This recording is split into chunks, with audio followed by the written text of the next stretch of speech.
What's up? Didn't expect that. So this is actually, I will take this as an opportunity to talk about something. I'm very upset in the camera. Holy shit. Hello. But yeah, so that's obviously Jack the Can not there. Sword joke. You may have noticed that the World of Warcraft marketing team and the PR team, the social media team, all of those people seem to be kind of going a little bit harder than usual. Yeah. They seem to have done an awful lot of work, and they're kind of getting a little bit smart to what people are thinking and feeling. Sometimes within the realm of it's still Activision Blizzard, so they can't just like full on turbo meme. Yeah, well, what sword has God sent to them? Yeah. So there's a lot of that kind of stuff where they get to meme and stuff. They had those events that they're running that are like, oh, they're pretty nicely produced. Oh, hell yeah, that's pretty good. And there's a video coming out, I think this week, maybe next week. We'll kind of go into a little bit of how that happened, a couple of other things. But it's also, yeah, they have, because the Dragonflight credits are out, they have like, I think triple the size of the marketing team. Maybe more. It's crazy. Yeah. And that evidently has included a few people who are pretty good at bantering around with the community. Yep. It's very much like, I think a lot of game social media people are getting smart to that. And it no longer feels like a silence brand like it was a couple of years ago. It now feels like they're hiring people who are kind of actually, you know, hip with the kids, as they would say. Yeah. And I guess too, it's not like McDonald's and KFC, Yeah. which helps.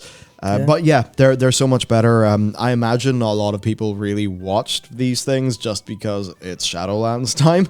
But, you know, they did the WoW variety show thing. They did those 2 different PvP events.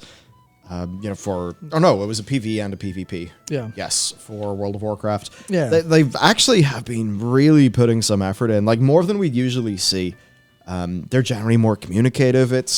Yeah, they're working with like Kind of those shocking. videos have a platinum up there as well. Are all pretty good. A couple other creators I've worked with, and like there's Ned Soccer pointing out Wrath launched at like 12 to 15 videos around it. Like, yeah, they're really like actually treating that part of their game seriously enough.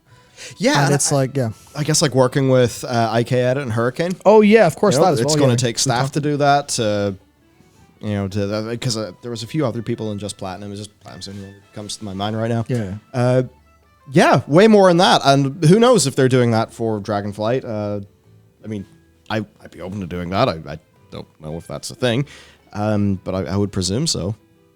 Yeah. Yeah, so it seems like they're generally just way more clued in. And yeah, triple the team. Yeah, that's from the perspective of actually literally a step change in how they appreciate that. Yeah. They clearly went, well, we can't do this with the current number of staff and money. So give more permissions, more budget to the staff to make the game feel a little bit more culturally alive a little bit. And they have a whole ton of work to do with that.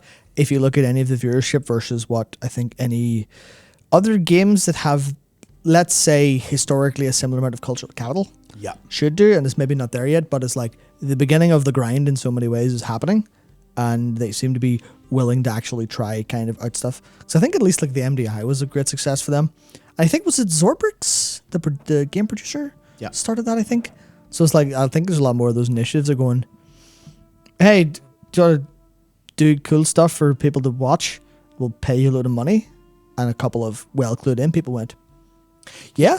I'm beginning to think with the staff count, like we're actually getting a lot of nice to haves, and that's a very bizarre thing to think about for this game. the video coming up, we'll go into that in depth. It's good. Yeah, and it reminds me of something that something you said years ago, but it's that thing of like, let's just say you're maybe making your life expenses plus 5%, like at work or something.